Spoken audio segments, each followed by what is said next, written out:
어느 날 오전 시간이 지나고 점심 식사 시간마저 훌쩍 넘어선 늦은 오후였다. 따르릉 따르릉 경쾌한 전화벨 소리가 울렸다. 네, 치킨집입니다. 여보세요.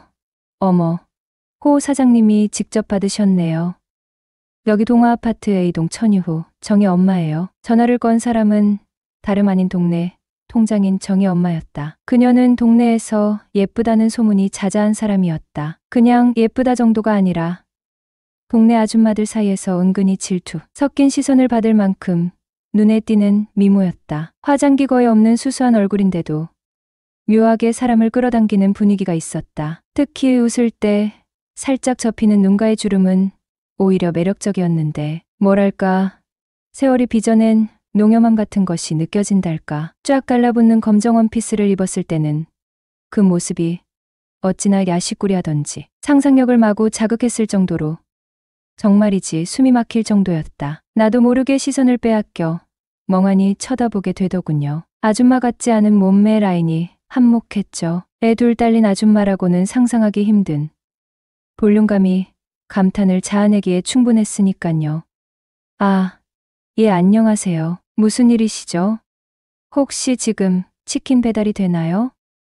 아, 네, 그럼요. 당연히 배달됩니다. 후라이드 치킨으로 드릴까요?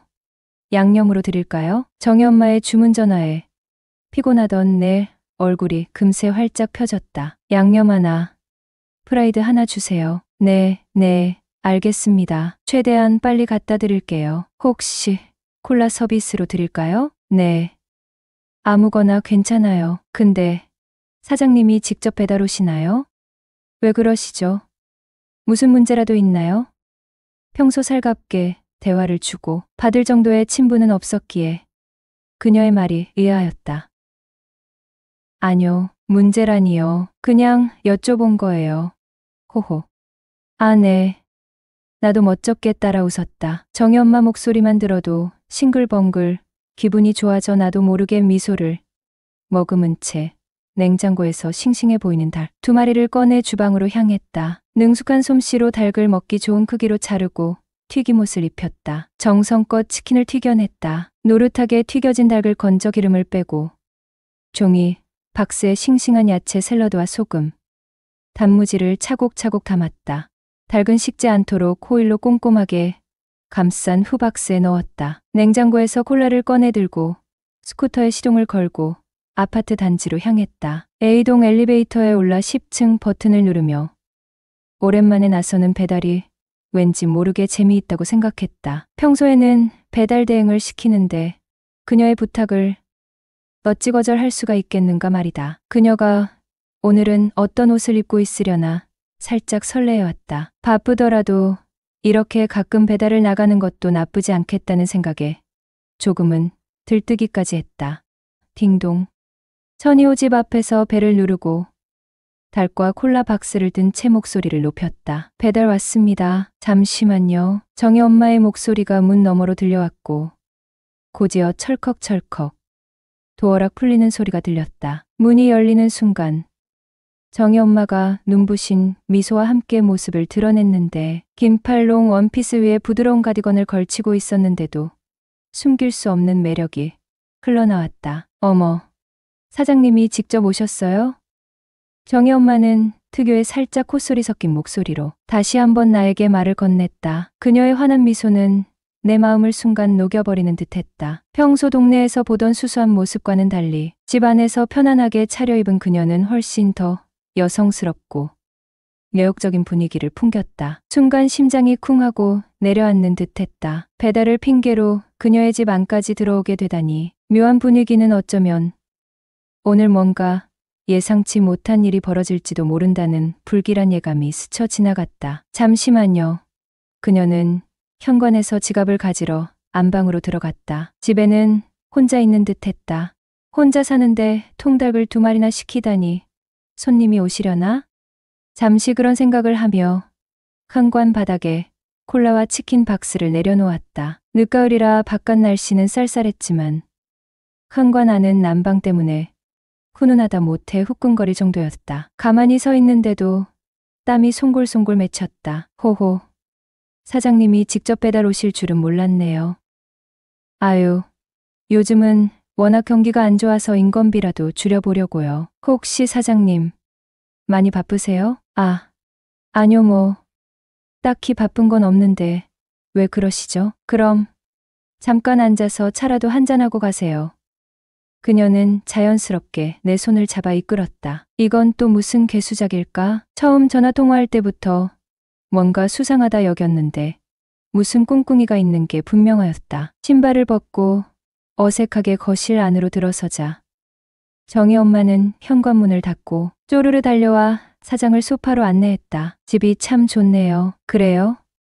호호. 정희 엄마는 주방에서 무언가를 분주하게 준비하며 웃었다. 잠시 후 김이 모락모락 나는 커피 2잔을 들고 쟁반을 들고 촐랑거리며 거실로 돌아왔다. 자, 따뜻한 커피 한 잔 드세요. 네, 감사해요. 바로 그때 정희 엄마가 메밀던 커피 잔이 살짝 기울어지면서 뜨거운 커피가 내 바지 위로 쏟아지고 말았다. 아, 뜨거. 화들짝 놀라 벌떡 일어섰다. 바지가 뜨거워 허벅지에 달라붙는 것을 막기 위해 손으로 바지를 잡아 들어 올렸다. 어머나, 어쩌면 좋아.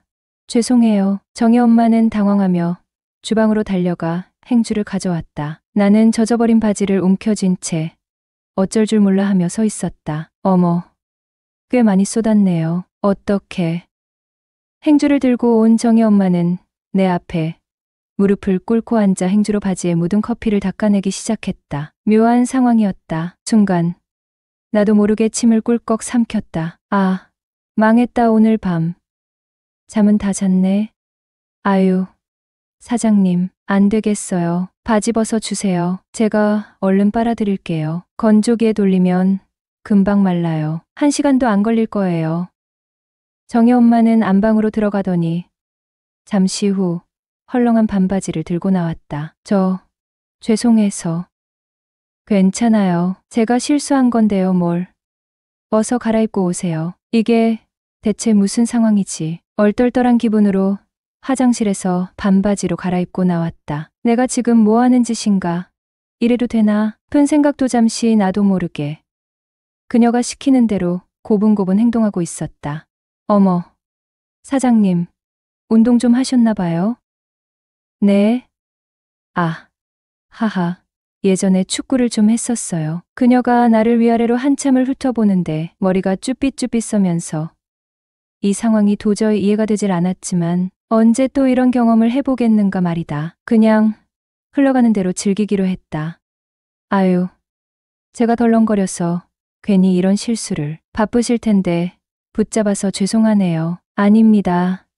아뇨, 바쁘긴요. 나는 어색하게 웃으며 소파에 마주 앉은 정희 엄마를 바라보았다. 정희 엄마는 커피를 홀짝이며 편안하게 앉아 있었다. 넋을 놓고 보게 되네. 진짜 예쁘다 속으로 감탄사를 연발했다. 동네에서 예쁘다 소문은 익히 들었지만 이렇게 가까이에서 그것도 편안한 분위기 속에서 마주하니 그 예쁨의 깊이가 완전히 다르게 느껴졌다. 화려한 화장 없이도 저렇게 빛날 수 있다니 그저 놀라울 따름이었다. 특히 햇살을 받아 은은하게 빛나는 뽀얀 피부는 마치 어린아이처럼 맑고 투명해 보였다. 이 여자와 함께 사는 남자는 대체 어떤 사람일까? 갑자기 그녀의 남편이 궁금해졌다. 저 실례지만 혹시 남편분은 무슨 일을 하세요? 어머, 저희 남편 말씀이세요? 저 넉 달 전에 이혼했어요. 아는 사람들은 다 아는데 사장님은 모르셨나 보네요. 네? 몰랐어요. 그럼 혹시 자녀분들은? 애들은 고모 따라 미국에 유학가 있어요. 방학이라 지난달에 잠깐 왔다가 며칠 전에 다시 돌아갔죠. 그럼 지금 혼자 계시는 거예요? 네, 혼자 살아요. 아유, 그래서 그런지 요즘은 너무 외롭고 그래요. 호호호. 정희 엄마의 외롭다는 말에 순간 혹시 나한테 관심 있는 건가? 하는 엉뚱한 생각이 스쳤다. 정희 엄마가 살짝 눈을 흘기며 말했다. 어머, 왜 그렇게 빤히 쳐다보세요? 제가 불쌍해 보여요? 아니요, 그런 건 아니고요. 저도 정희 엄마랑 처지가 비슷한 것 같아서요. 네?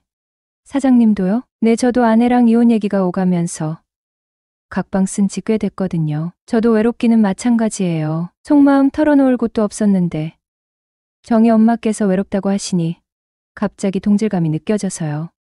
그래요? 그럼 우리 앞으로 가깝게 지내봐요. 호호.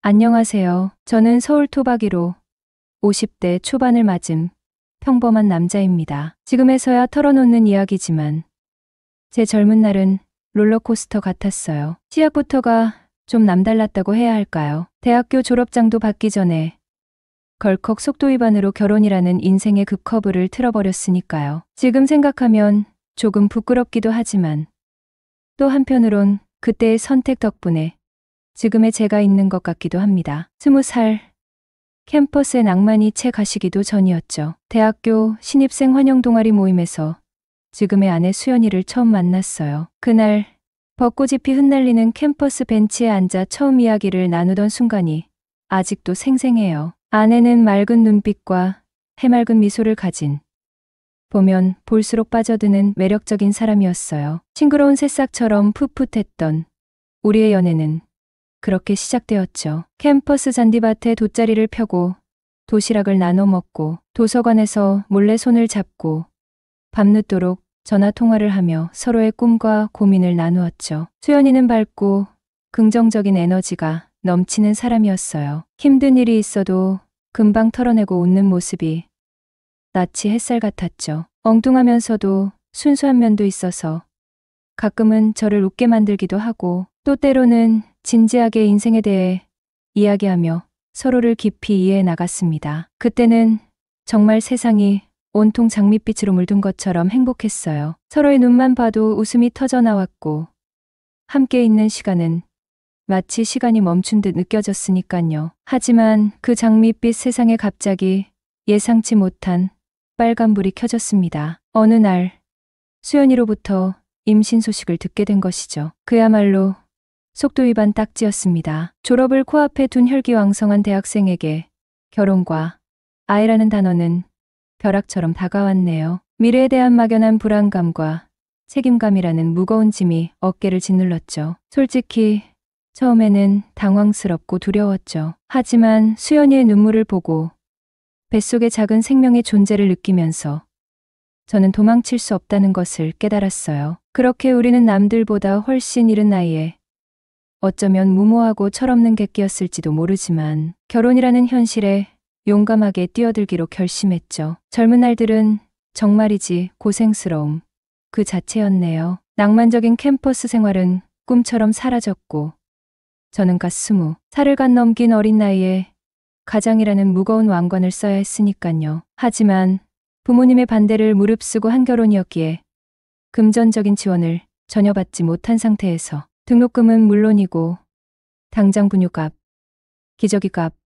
생활비까지 모든 것을 혼자 책임져야 했네요. 살기 위해, 아니 살아남기 위해 안 해본 일이 없을 정도였습니다. 낮에는 학교 수업을 듣고 밤에는 대리운전을 했죠. 건설 현장에서 벽돌을 나르는 막노동까지 했어요. 잠이라곤 쪽잠이 전부였고 띠니를 거르는 일도 다반사였죠. 학업과 아르바이트, 육아까지 삼중고를 겪다 보니 몸은 늘 천근만근 무거웠고 마음은 지칠 대로 지쳐갔습니다. 하지만 아내는 그런 힘든 시간 속에서도 묵묵히 제 곁을 든든하게 지켜주었습니다. 오히려 저보다 더 긍정적이고 강인한 사람이었어요. 힘든 내색 한 번 없이 오히려 저를 격려하며 용기를 북돋아 주었거든요. 고생 끝에 낙이 온다고 했나요? 양가 부모님들이 서로 연락을 해 저희를 찾아왔더군요. 보증금 50만 원에 월 20만 원짜리 단칸방에서 세 식구가 다이소에서 장만한 살림살이와 10년도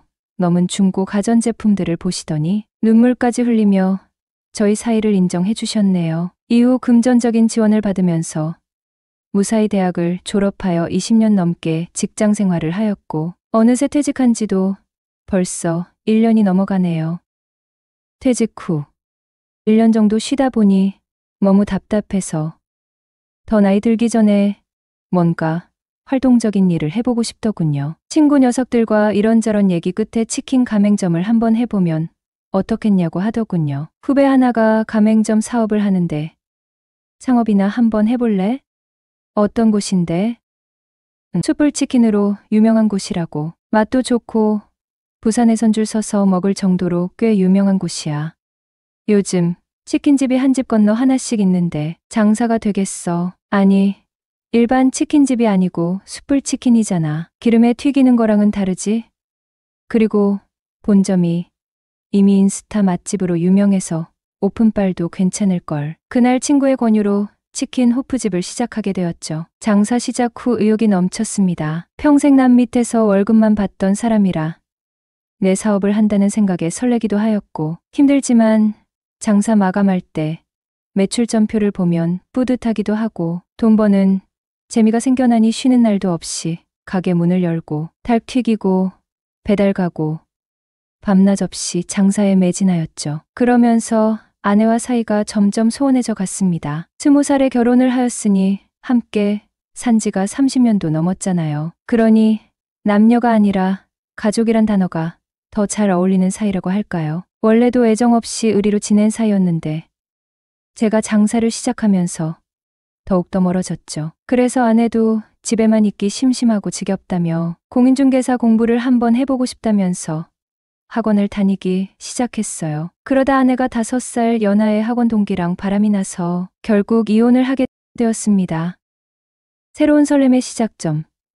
그건 정말이지 운명처럼 다가온 동아아파트 1200호. 정희 엄마였어요. 50대 초반이라는 나이가 도저히 믿기지 않을 만큼 그녀는 정말이지 동네 중년 남성들의 마음을 송두리째 흔들어 놓을 만큼 매혹적인 여자였죠. 솔직히 말해서 제가 치킨 배달 갔다가 그녀를 처음 마주쳤을 때 심장이 쿵 하고 발밑으로 곤두박질 치는 줄 알았어요. 편안한 홈웨어 차림이었는데도 그 아우라는 도저히 감출 수가 없더군요. 탄력 있어 보이는 몸매, 정말이지 흠 하나 없이 맑은 피부, 그리고 무엇보다 사람을 홀린다고 해야 할까요? 그 짧은 순간 저는 마치 20대 혈기왕성했던 시절로 되돌아간 것처럼 가슴이 미친 듯이 두근거렸죠. 잠시만 앉았다 가세요. 그녀가 나지막이 건넨 그 짧은 한마디는 제 안에서 잠자고 있던 묵은 감정을 송두리째 깨워버린 것 같았어요. 단순히 옆집 배달원에게 건넨 친절이었을지도 모르지만 저는 그 말 속에 숨겨진 묘한 떨림을 감지했죠. 왠지 모르게 저에게만 허락된 특별한 초대처럼 느껴졌다고 해야 할까요? 그녀의 집 문턱을 넘어서는 순간에도 잔상처럼 뇌리에 박힌 그녀의 미소와 나긋한 목소리가 귓가에서 맴돌았어요. 저렇게 아름다운 여자가 내 앞에서 외롭다고 하다니 마치 꿈속을 헤매는 것처럼 비현실적으로 느껴졌죠. 정희 엄마는 제게는 완전히 다른 차원의 세계에 사는 사람처럼 느껴졌어요. 굳이 화려하게 꾸미지 않아도 저절로 빛이 나는 아우라, 세련된 분위기, 그리고 왠지 모르게 풍겨져 나오는 지적인 매력까지. 그런 여자가 먼저 저에게 관심을 보인다는 사실 자체가 도무지 믿기질 않았어요. 내가 50 평생 살면서 언제 또 이런 여자를 만나보겠어. 스스로에게 수없이 되뇌었죠. 이제 와서 득실을 따질 것도 잃을 것을 두려워할 이유도 없다는 생각이 들었어요. 오히려 지금이야말로 마지막 기회일지도 모른다는 절박함이 온몸을 휘감았죠. 그래, 마음이 이끄는 대로 될 때까지 한번 가보는 거야. 오랜 세월 동안 잠들어 있던 가슴속 깊은 곳에서 뜨겁고 붉은 불꽃이 솟아오르는 것을 느꼈습니다. 50대 중반의 나이에도 20살 혈기 넘치던 시절 풋풋했던 첫사랑을 시작할 때처럼 가슴 떨리고 설레는, 정말이지 벅찬 기분을 다시 느끼게 해준 정희 엄마.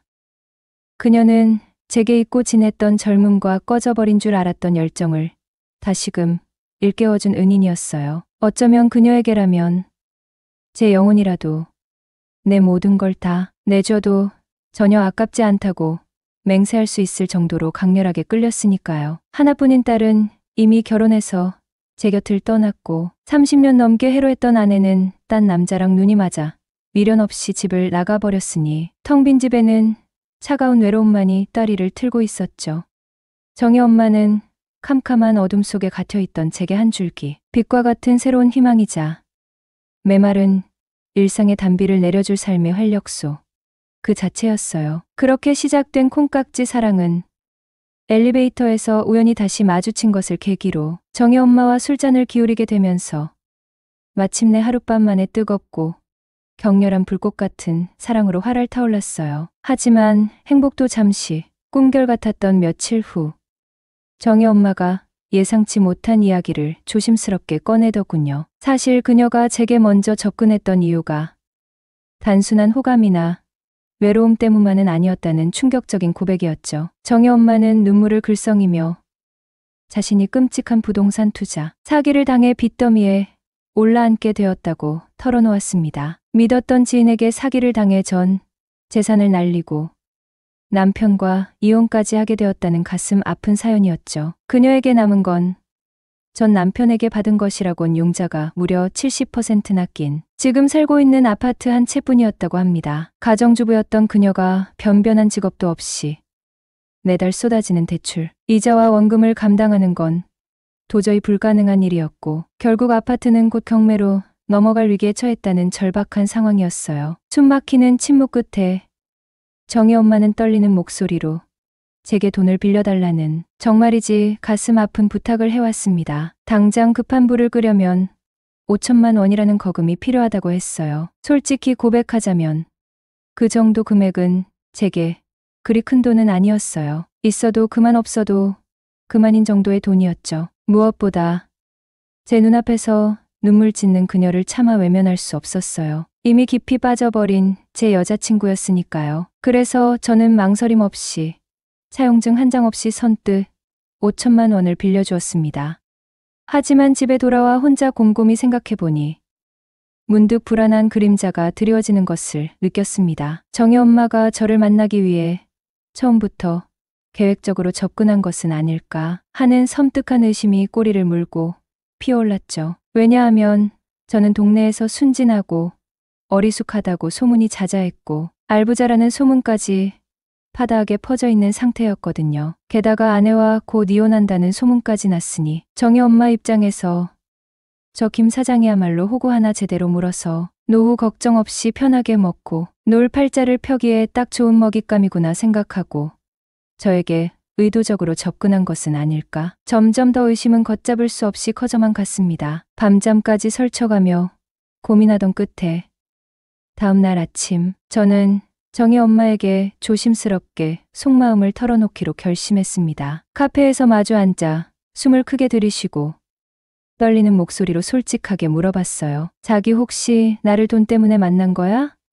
제 질문에 정희 엄마는 잠시 당황한 듯 했지만 이내 굳은 표정으로 저를 똑바로 쳐다보며 뜻밖에도 너무나도 당당하게 대답하더군요. 맞아. 라고요. 순간 망치로 머리를 얻어맞은 듯 멍해졌습니다. 하지만 그녀는 거침없이 말을 이어갔습니다. 여자가 남자를 볼 때 경제적인 능력 당연히 보는 거 아니에요? 솔직히 돈 때문에 정태 씨한테 접근한 거 맞아요. 너무나 솔직하고 거침없는 대답에 오히려 할 말을 잃었습니다. 하지만 정희 엄마는 냉정하게만 보였던 처음과는 달리 곧 부드러운 목소리로 진심을 털어놓기 시작했어요. 하지만 돈 때문만은 아니에요. 그녀는 제 눈을 지그시 바라보며 말을 이었습니다. 솔직히 집에 경매 딱지 붙는다고 하니까 마음이 너무 급해서 좀 서두른 건 인정해요. 하지만 설마 내가 5천만 원 때문에 정태 씨를 만났겠어요? 곰곰이 생각해보니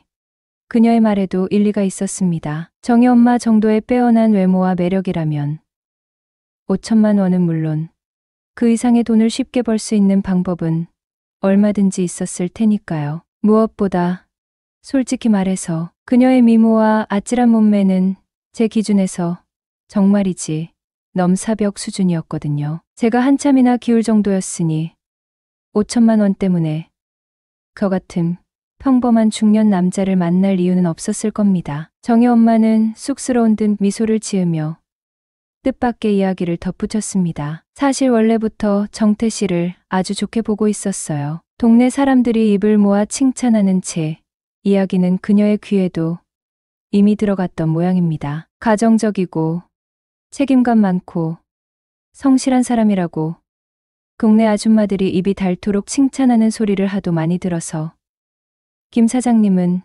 정말 괜찮은 사람이구나 늘 생각하고 있었어요. 그러던 차에 돈 때문에 절박한 상황에 놓이고 마침 근처에 혼자 사는 괜찮은 남자. 바로 제가 눈에 들어왔던 거죠. 돈도 필요하고 남자도 필요하고 또 동네 아줌마들 입소문으로 어느 정도 검증된 사람이다 보니 솔직히 말하면 제가 먼저 정태 씨한테 손을 내밀었던 게 맞아요. 그녀는 솔직하게 인정했습니다. 정혜 엄마의 모든 이야기를 다 듣고 나니 잠시나마 그녀를 의심했던 제가 한없이 부끄럽고 머쓱해지더군요. 그녀의 솔직함과 진심에 오히려 더 깊이 빠져들었네요. 그 후로 저와 정혜 엄마는 제 치킨집 2층 작은 방에서 함께 살림을 차리고 알콩달콩 행복하게 지내고 있습니다. 한평생 죄 안 짓고 착하게 살아온 보람이 있었던 걸까요? 하늘에서 드디어 제게 천사 같은 선녀를 내려주신 것 같아요. 매일 아침 눈을 뜰 때마다 제 옆에서 천사처럼 잠든 그녀의 얼굴을 보면 세상 모든 시름이 잊혀지고 가슴 깊은 곳에서부터 따뜻하고 행복한 기운이 샘솟습니다. 이 행복이 영원히 이어지기를 매일 밤 기도하며 잠이 듭니다. 가슴이 뛰는 대로 살아라. 어차피 후회할 일 투성이다. 오늘의 사연 시작하겠습니다.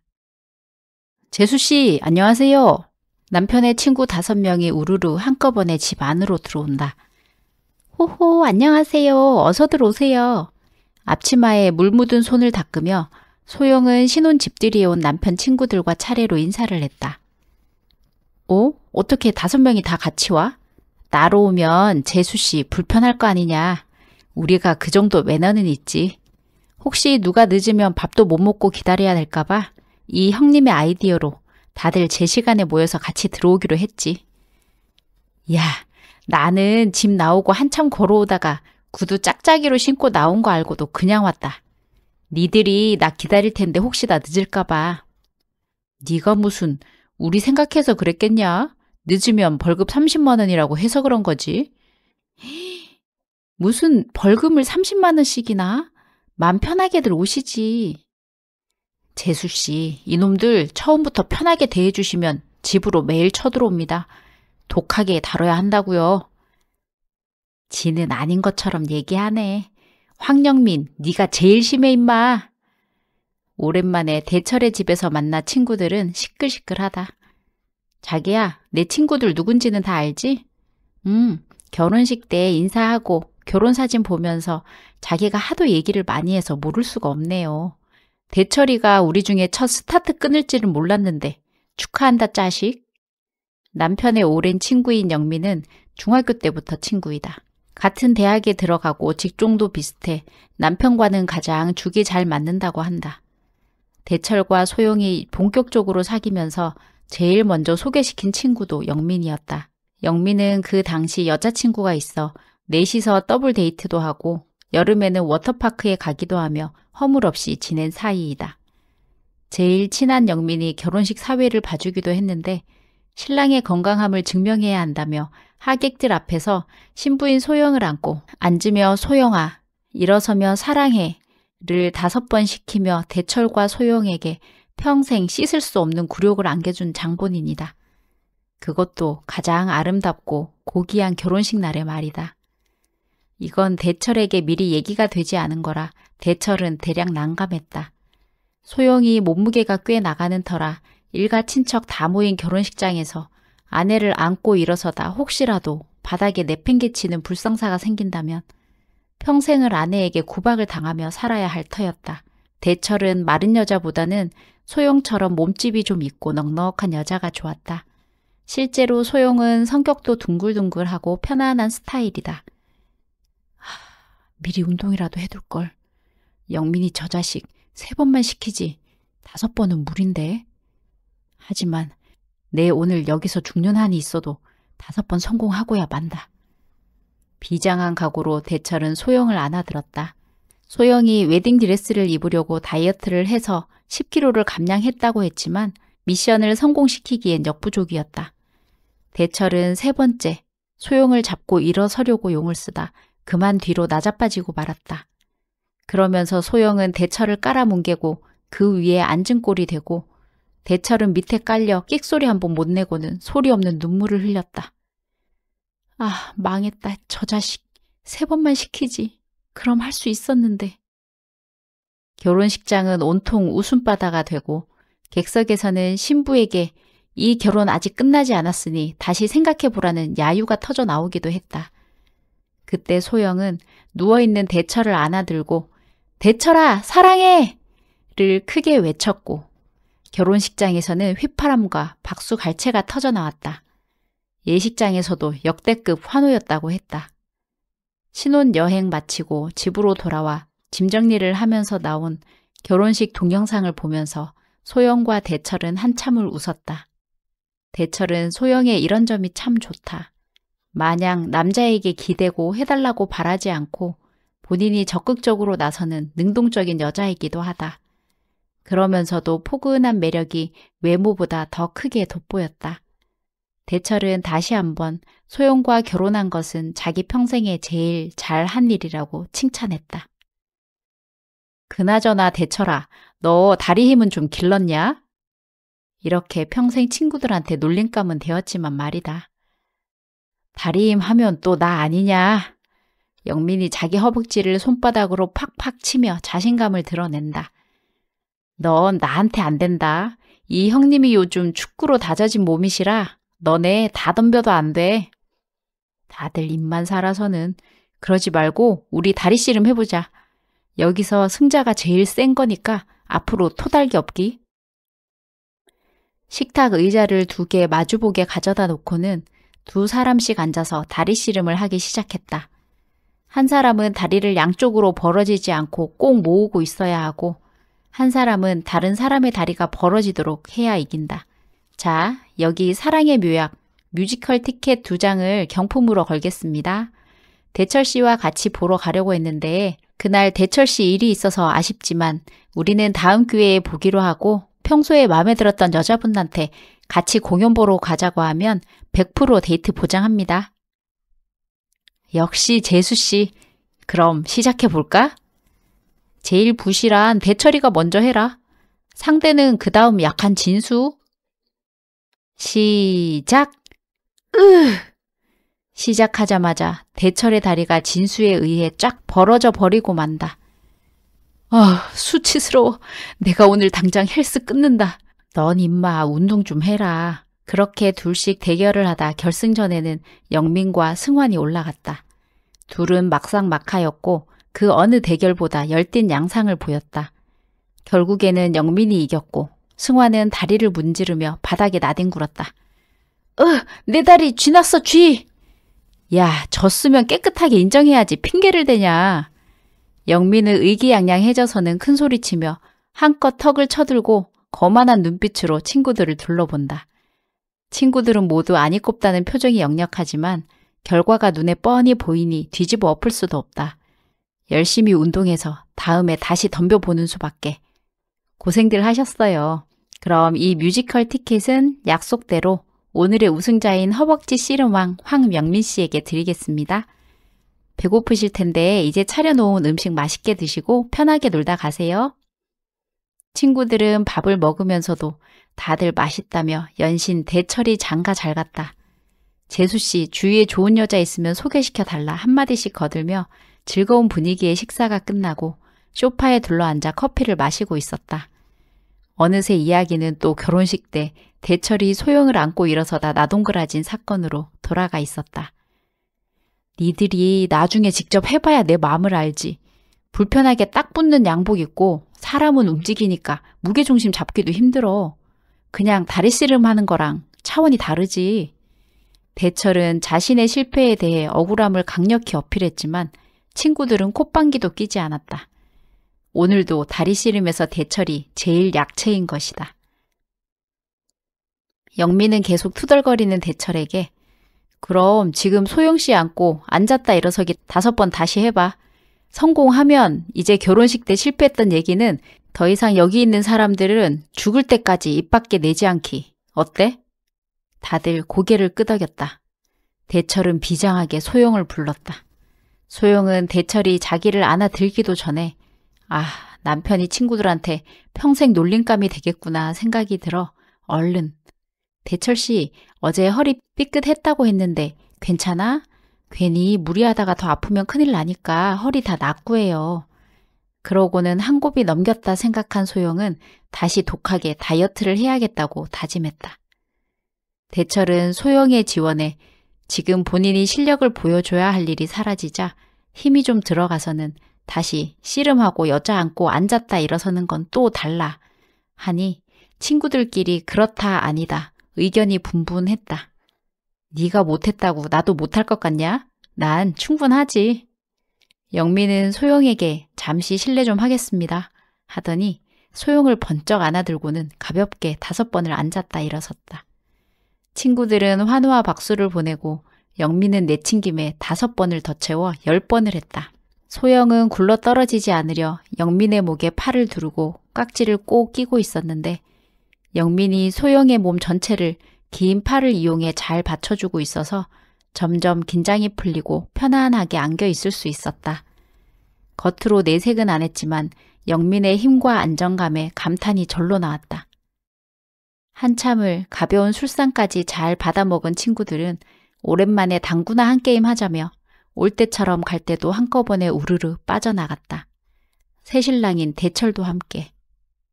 다시 조용해진 집안에서 소영은 아무 탈 없이 손님을 치른 것에 안도감이 든다. 큰일은 하나 덜었으니 다음 주에는 내 친구들 집들이만 한 번 더 하면 이제 끝이다. 상을 치우고 주변을 정리하며 영민에게 매달려 있던 자기의 모습이 그려진다. 남편인 대철은 덩치가 작아 소영이 상대적으로 살집이 있어 보였는데 영민의 커다란 덩치에 소영이 오히려 왜소해 보일 정도이다. 자신이 귀엽게 보일 정도이다. 내가 귀여워 보인다니. 생각만 해도 소영은 기분이 좋아져 신나게 설거지를 했다. 며칠 뒤 대철은 소영에게 저녁을 먹으며 영민 씨 얘기를 꺼낸다. 여보, 영민이가 뮤지컬 보러 가고 싶긴 한데 같이 갈 여자가 없다며 하소연을 하네. 나라고 뭐 아는 여자가 있나? 난 여자라곤 당신밖에 모르는데.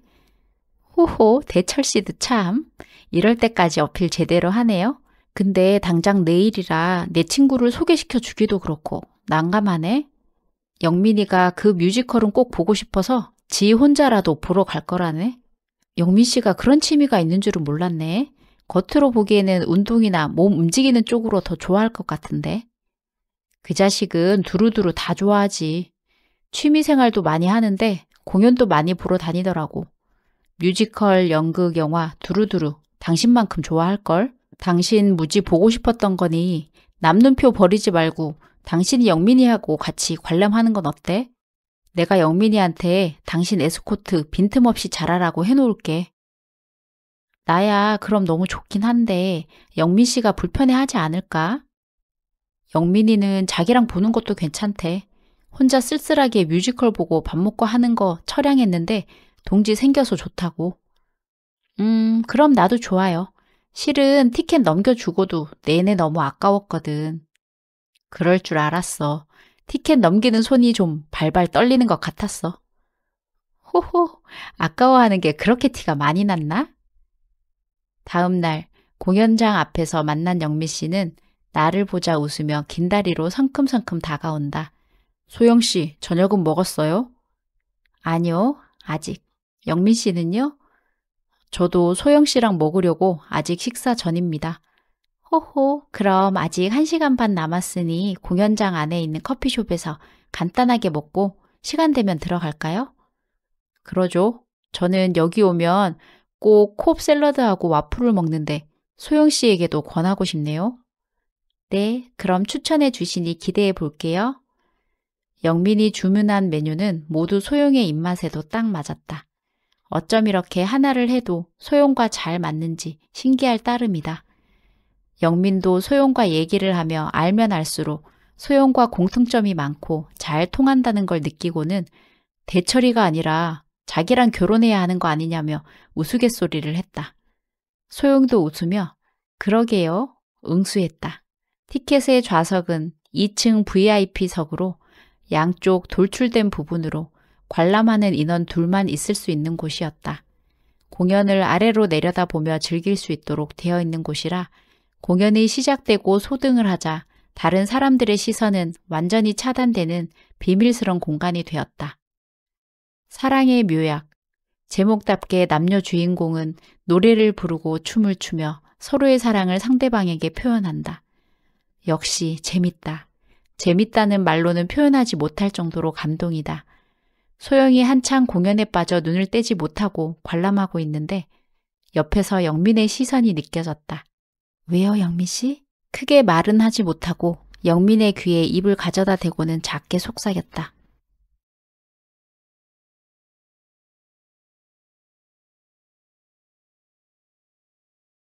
옆 테이블로 가서 테이블 합석을 하자고 한다.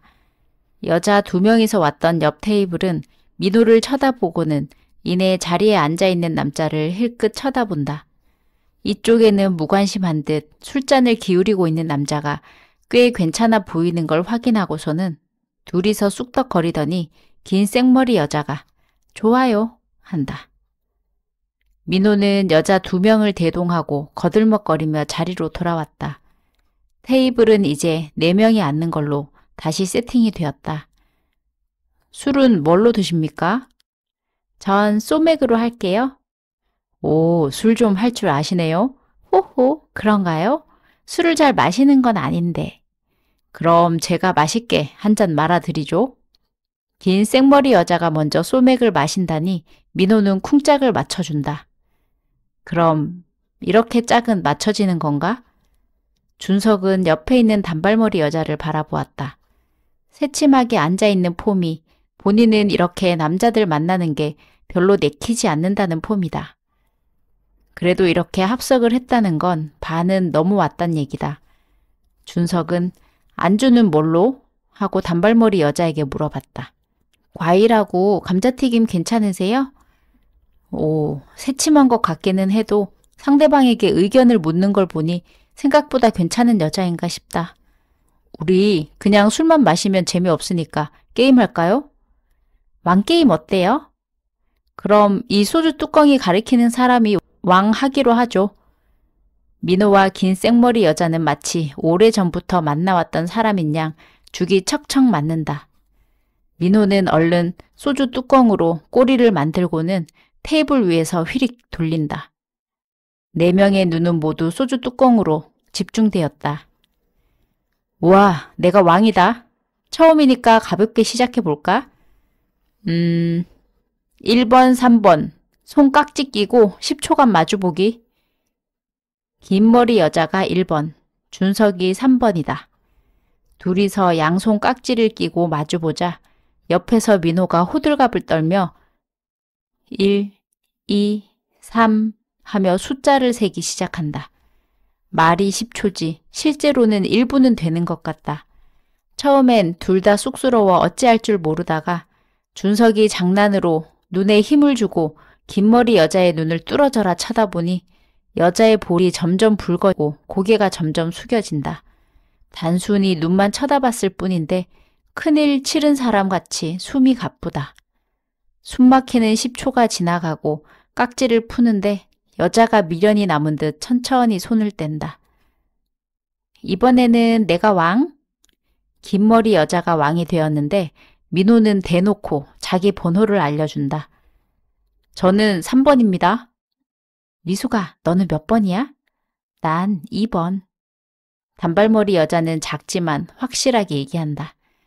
그럼 2번, 3번. 1분 동안 화끈하게 보여주기? 야, 오케이. 민호는 환호성을 지르고는 곧장 미숙에게 돌격한다. 미숙은 쑥스러워 빼는 듯 하더니 점점 민호의 리듬에 맞춘다. 처음엔 민호가 리드하는 듯 하더니 시간이 지날수록 미숙이 끌고 가는 형국이다. 그만, 1분 지났어. 우와, 미숙씨, 대단하신데요? 이 정도는 기본이죠 뭐. 미숙은 얘기하며 희정과 눈을 마주치고는 둘이서 셀쭉 웃는다. 민호와 준석은 왠지 선수들에게 걸려든 느낌이다.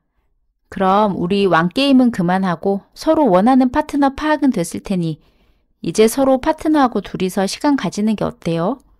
벌써? 요 하고 말하려는 준석의 입을 틀어막고는 민호가 좋다고 고개를 끄덕인다. 만난 지 1시간도 안 된 것 같은데 속전속결이다. 자, 나갈까요?